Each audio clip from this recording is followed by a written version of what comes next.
Welcome to another edition of Let's Wine, the only podcast where we uncorked good conversations and a glass of wine. Today, I have the privilege of having my co-host, Andrea Said. Welcome, Andrea. Thank you. Great to be here. And Heather Preu. She is the CEO of Intellect, right? Well, cheers, Heather. Cheers. What a pleasure to have you. Thank you so much. So what are we drinking today, Andrea?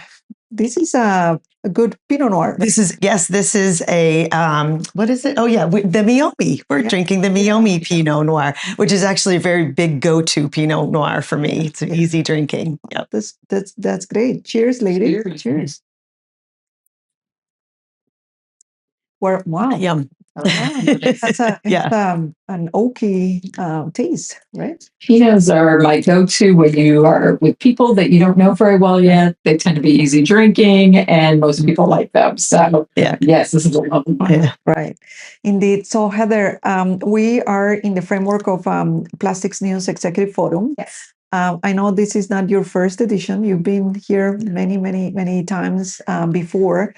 And I was shocked because this is my first visit to see so many men in the room and so few of us women leaders such as yourself. Thank you for joining us and for being a force in the industry. Thank you. So why don't you walk us through your career? How did it all got started, and how do you get in here? Yes, it was a very interesting journey getting here. So I was laughing as I was getting ready for this presentation because I went to my first NPE, which is a big plastics news event, in 2000. So I celebrated, I think it was my 30th birthday there. So been in the industry a long time. I actually started in technology and hardware, computers, infrastructure, with a company in Jacksonville, Florida, and was recruited to a software company. And I thought, well, that's going to be way easier than knowing all this hardware. And it was a company that sold software to the plastics industry. And I said, well, how hard can plastics be, right? I had no idea what I was getting myself into. And I started in sales. And spent many years carrying the bag as a very technical salesperson. So doing the presentations, probably visited, honestly, thousands of manufacturing facilities over the years, and then progressed from there to being a regional leader, running North American sales teams, then global sales teams. And I had the pleasure of being recruited and working at companies like GE Digital, IBM, eventually as part of the Watson organization with their asset intensive solution, and then got an opportunity to do my first CEO role as CEO of North America at a company called Carriage, which is now Clipboard. And then 2 years ago, took over as global CEO at Intellect. And we do quality management solutions, execution systems, and connected frontline worker solutions. We tend to deal with regulated industries. We deal with manufacturing. And we also spend a lot of time in life sciences, automotive, those types of industries. So it's been an interesting journey, but started as a seller, and I think being a CEO is just more selling yourself, selling the company, and so came up that path. Wow, what a journey! Right? Wow, it's an amazing journey. Yeah. As amazing as this Pinot Noir. Yeah, right. What a journey. What a journey you've had. So what was the moment when you knew you were meant to be in the plastics industry? It's so broad. And what I really enjoyed about it was, again, when I started, I'm like plastics, and I didn't really think about that, or just even manufacturing more generally. And the more I went to facilities and saw how things are made and how all these components, and I joked I went to enough facilities that I probably saw a whole automotive filter or a motorcycle or whatever.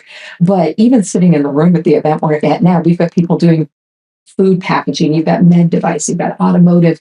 It's so broad, so it never gets boring. The other thing is, you were learning all the time. It's moving fast. They are adopting new technology. So it's really interesting to stay up with what's going on in the industry. So I find that challenging, and that's what I like. I tend to be somebody who I think I either have OCD or ADD or both. I get bored quickly. So I like change. I like being challenged. I like seeing new things. And that's what's really been interesting, both about plastics and just manufacturing as a whole, playing in those industries.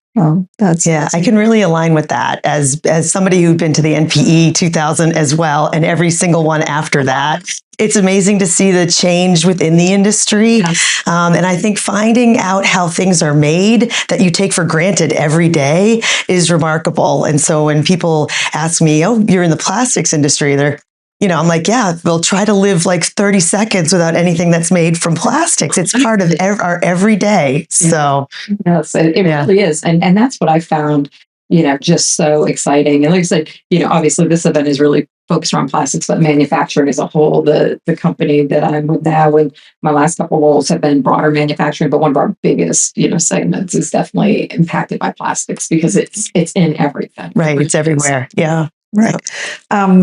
A lot of our audience, it's in the plastics industry. We have in common that we also work in highly regulated industries, financial services, manufacturing, plastics. And what can you share with our audience a little bit about Intellect and why the name? Okay. So I can't take, credit for that. The company is 25 years old. And I think half the reason I took the job was it was a brilliant name. Like you raise your intellect, with our solutions, smarter solutions, that type of thing. So I think my chief marketing officer just loves it because you can really play with the brand. But, we started as a platform and then evolved into a QMS, quality management system. So again, ISO, FDA, CFR 21 industries that, require that. Companies that are doing things like corrective actions and engineering change orders. And that's where really the company focused the last, 10 years or so. When I came on board, we also said, one of the things we hear as a challenge in the industries that we deal with is, okay, great, the decisions are made in a back office. Like, here's how thou shalt make it, or the FDA or whatever organization, puts out their requirements. But how do we know Bob on third shift, actually did what he was supposed to do? Or a new document came in. Do we know that he actually reviewed it? And so many of the companies we go to, they're out there with books, right? And did somebody print the latest one and put it out there? So this past year, we acquired a company called Zaptic, and that's a connected frontline worker solution. And so we put the two together to basically say it's a 360, right? So you're back in your quality lab or your quality department. They're saying, thou shalt make it this way. We're going to make sure you're certified. You've trained to do this. You know what you're supposed to be doing. And then now with our connected frontline worker solution, we take it right out to the floor. So those guys are able to log in, review the latest stuff, verify that they did it, maybe do a training if they need to right there at the machine. And now we're getting to the point, and now we're pushing that data back. So we are AI powered. So that's going to be my session this afternoon, is AI impacting businesses.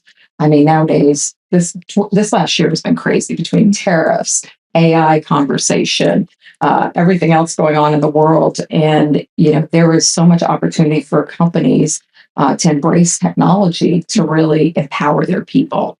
And I think that's part of my conversation this afternoon is people are afraid of technology to some extent. And, they're afraid AI is going to replace them.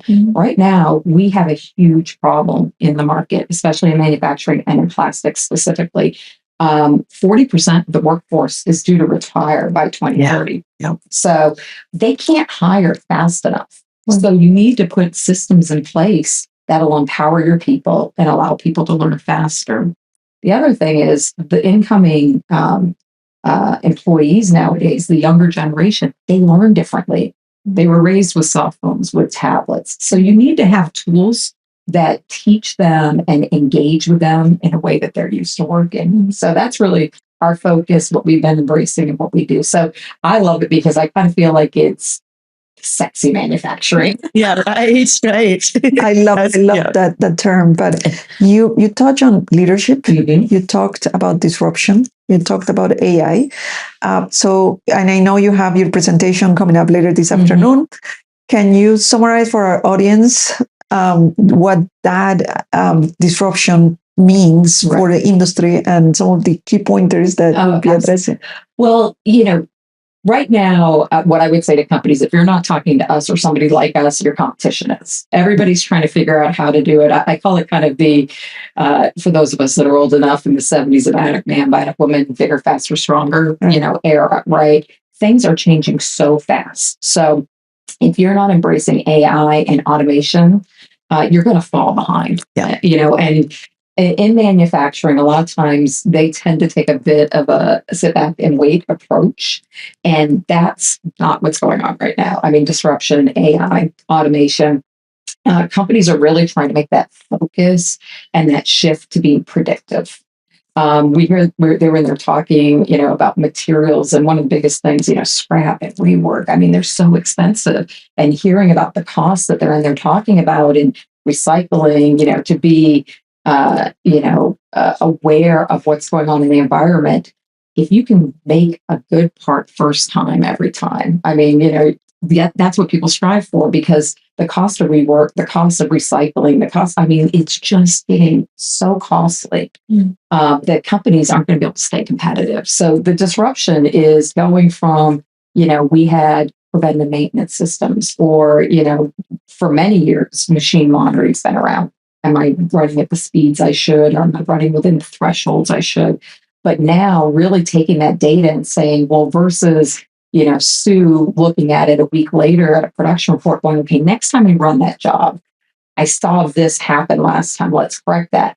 How about while it's running, while this data is coming in, making those, changes and empowering your people to do it.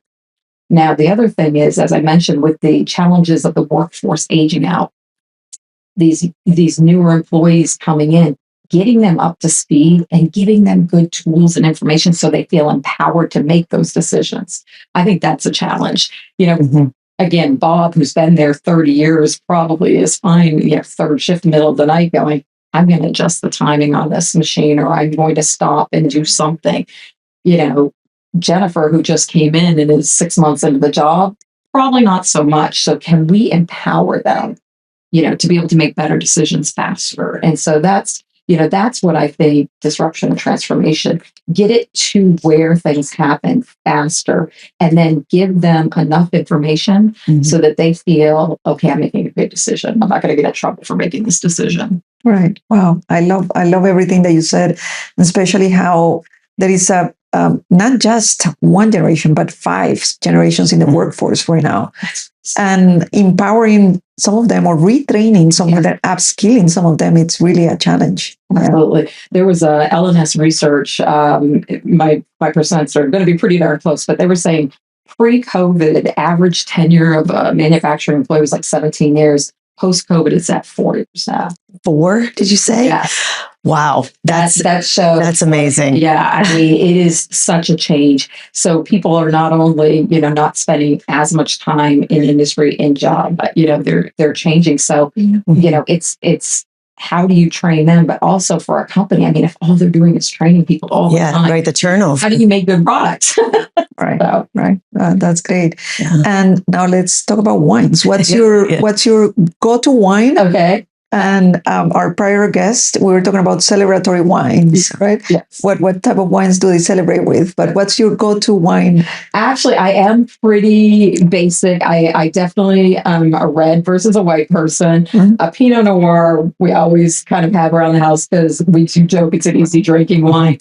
A former boss I had got me started on Amarone, and love that.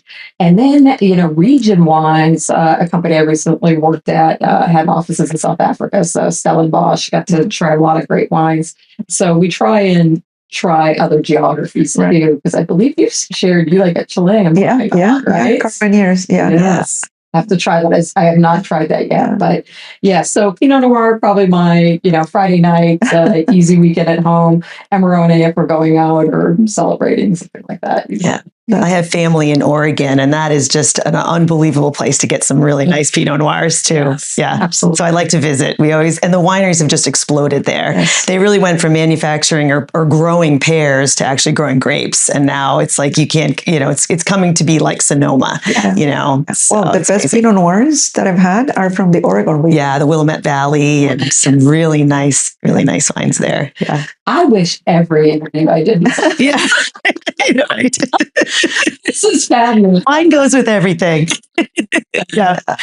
So, Heather, what's the biggest opportunity for the industry? Because most people talk about the challenges, right. And there are many out there, but I always like to see opportunities. What's the biggest opportunity out there? I do think, automation and, the ability, the pricing has, really come down significantly on these type of solutions. And, we like to think in the idea of self-funding projects. And what that means is, your return is going to pay for itself in 12, 24 months, whatever that happens to be. So I think that finding people is hard. Good hires are hard. They really struggle with that. Putting systems in place to support those people, it is. I joke that buying systems, whether it's your ERP or your QMS or your connected frontline worker, it's similar to having a kid. There's never a right time. You just need to do something. Yes. Yeah. And just like that, when you do it and the baby and they're crying and you're like, oh my gosh, what did we do? And then once they're a year or two, how did we ever live before it was here? And that's very much what this journey is like. It's going to be very hard for companies to hire enough bodies going forward. Mm-hmm. And AI and the tools and the solutions that are out there, those are something that companies can do immediately. They start to get value quickly. And then it improves both onboarding and their employee experience. And that's a big thing with turnover. You want employees who also feel like you're investing in the tools they use, et cetera. So I really feel that this is something that, I don't want to, downplay that it's easy to do, right? I mean, there's time, commitment. You have to have buy-in from the top down. And especially with AI, you've got people going online saying things like, we're going to start a company that's 100% AI, no people. You've got people in manufacturing scared that AI is going to replace them, that's going to take their jobs. That's not what AI, especially in manufacturing, is about. It's about empowering them, taking that repetitive, low-value work off the employees so that they can focus on the things that only they can do, giving them better data, giving them faster data. So that really, I know I keep coming back to it, but people are hard to find. People are hard to hire. People are hard to train. Systems, yes, there's work setting them up. You've got to make decisions, but then you turn them on and they go, and then it feeds all those other things that you're trying to improve in your business. Yeah. And you're right on point there. But now let's talk a little bit about your journey and like a good wine. Right? It's been you built a career over many years, and we first met at Women Breaking the Mold. Yes. That I hope we coincide again this year. Yes. It's going to be in Nashville. Wonderful. In Nashville.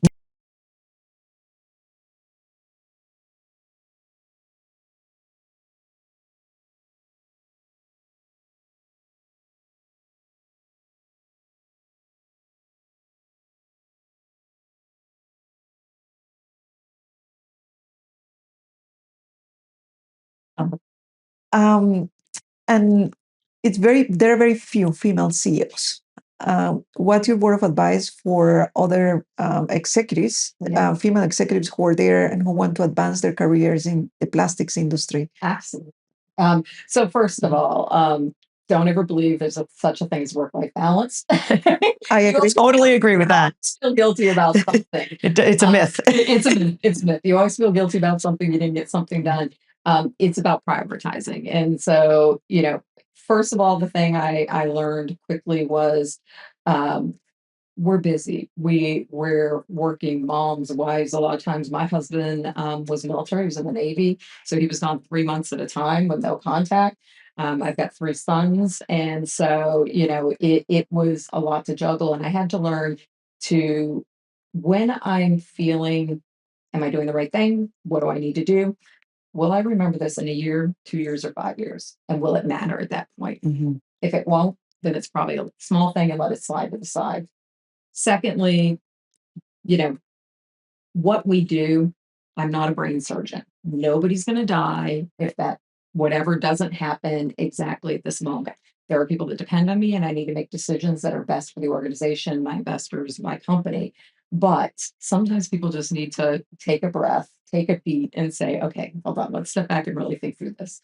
And finally, definitely, especially as women, trust your gut. Our guts are really good. That is definitely where I got to where I am. If you had asked me 20 years ago, you're going to be a CEO, second time CEO, at a company, running a global company, buying companies, I would have said, you're out of your mind. Yeah, I'm a mom of 3 little kids and my husband's out to sea. And what are you talking about? Trust your gut. Every move I made, like I knew, not that they were easy, not that I didn't lose sleep or, behind a closed door, kind of, go, what am I doing? But I knew in my gut it was the right thing to do. And so every move I've made, I was like, I just knew it was the time and I trusted my gut and it really paid off. Well, I celebrate you. Yeah. Cheers. That's Cheers. fabulous. Oh, Cheers. I'm inspired by what you're Yes. I'm just saying. inspired by you guys. I'm like, I'm literally, this is just such a phenomenal platform.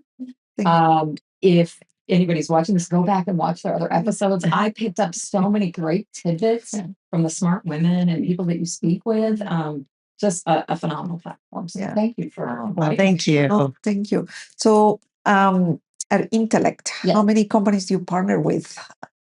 Oh, we partner with lots of companies. So since we aren't what you would call an ERP and enterprise resource planning, that's a lot of places we partner. So with the SAPs and the NetSuites and those guys, we tend to be kind of a periphery piece that those guys don't really understand how to do. So we partner with them. We partner with other companies that have complementary, offerings.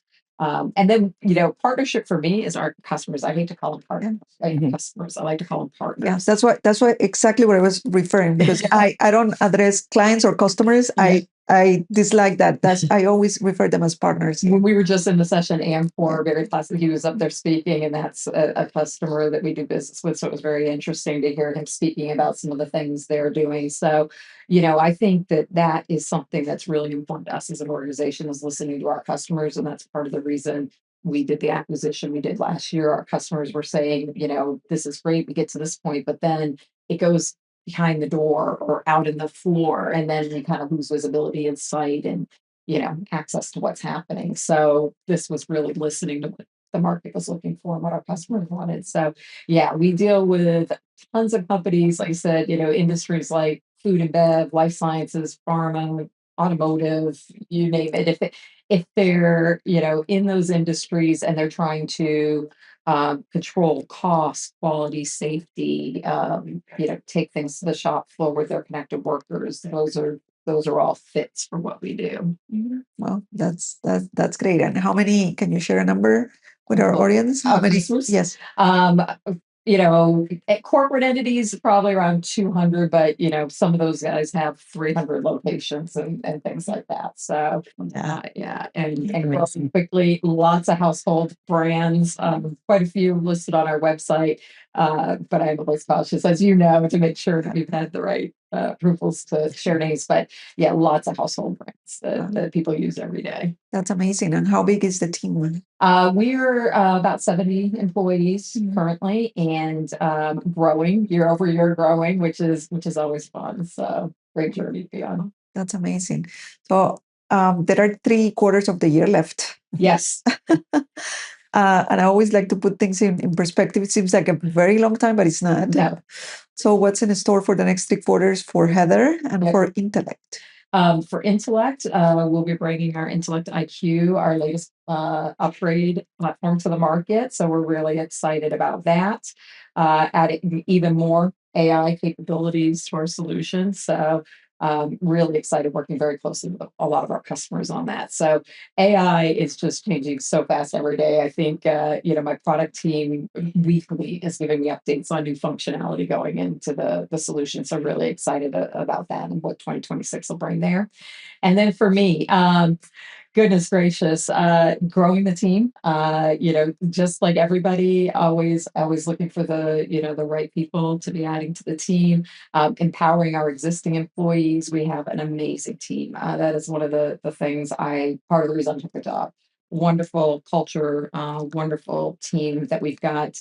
So working to put the right teams, tools, and things in place for them to really perform their best. So it's really remarkable because in the world of AI that people are hearing about, it's really about the people. it is. Right. And I think you're both speaking about AI, today, which is so interesting that a big portion of this executive forum is focusing on AI and what that means for our industry. So absolutely. And so AI, it's certainly one of the topics, but culture, yes, it's another very important topic that usually does not get talked about. Yes. And can you share with our audience about the culture that you're building at Intellect? Yes. So, culture it is. When you talk to companies, I mean, you hear things like lifestyle company and various things. I just try and instill a culture that, we want our employees to feel empowered to do the right things. I want them to think about what's best for the organization, as a whole and for the customers every day and, have a customer centric focus. And that's easy to say, but really, it is listening to the customers. And again, I go back to it, but I just feel empowered. Like I want them to know that listen, you're closer to the individual situations that you're dealing with every day. I trust you to make the right decisions, right? And I think that is it's interesting. I think nowadays, as we do talk about AI, because I think depending on who you speak to in an organization, people think it's a magic button. It's the magic bullet. It's going to do my job for me, and just chat GPT it or whatever, or Gemini or whatever flavor you want to look at. And I don't need to do that. And it's like, that's not what it's it might help you clean up an email. It might help you check code. It may scan large amounts of data to, give you a synopsis. It shouldn't, replace your people. So having a AI initiative within an organization, that's one of the things I'll be talking about later is, do you have AI initiatives and do you have buy-in from the top down, but have you educated your employees on what that means, that it's not to replace them? Because that's the biggest thing I'm seeing out there is fear. A lot of fear from people on what that means. So for us, I want people to feel empowered. I want them to know that these are tools to enable and empower them and help them do their job better. Yeah. But we are still a company of people first. Right. Absolutely. Yeah. And I think that fear comes from the unknown of not really understanding, what AI can do, should do, how they use it, all of that, and I think that's where that comes from. Absolutely. Well, this is wonderful, but as wonderful as this glass of wine. Yes. And Heather, if your career journey was a glass of wine, what would you say about it? Wow. Full body. Exciting.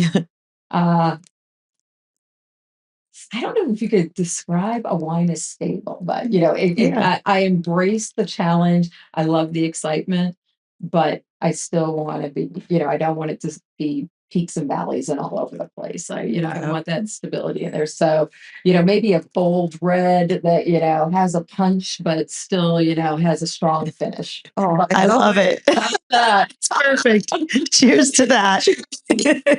Oh my God, you have to register mark that. Yeah, really. That's great. It's fantastic. Heather, where can an audience find you? LinkedIn, what's the best way to Yes, LinkedIn definitely, and we'll have all my info there. But LinkedIn or right on Intellect's company page, my email is usually there also. Okay, wonderful. I love how accessible you are, and especially if you're building a team, that's very important. Yes, absolutely. I love that. Andrea, any closing thoughts? Yeah, it's just fabulous to hear about your leadership style. I feel like women have an exceptional ability to have a lead in companies, that it's different. It's with an empathetic feel, and it's really, trusting and developing sort of the vibe of their company as being really important in the culture. So it's really great to hear about that. Thank you. I commend you. So, Heather, thank you for the gift of your time. Thank you. Thank you for the leadership lessons. I think myself, I'm taking some with me. Me too. Thank you. Thank you for that. And thank you for continue paving the way for many of us. No, at any time. And again, LinkedIn, keep in touch. I'm going to be following you guys. And now I feel like you always meet people at least twice a month. Yeah. And so I was really excited after the Women Breaking the Mold to get to see you guys here. And hopefully next year we're going to have even more women at this one. That's right. Yeah. Absolutely. Cheers to that. Cheers. Yeah, cheers. Let's wine. That's fun.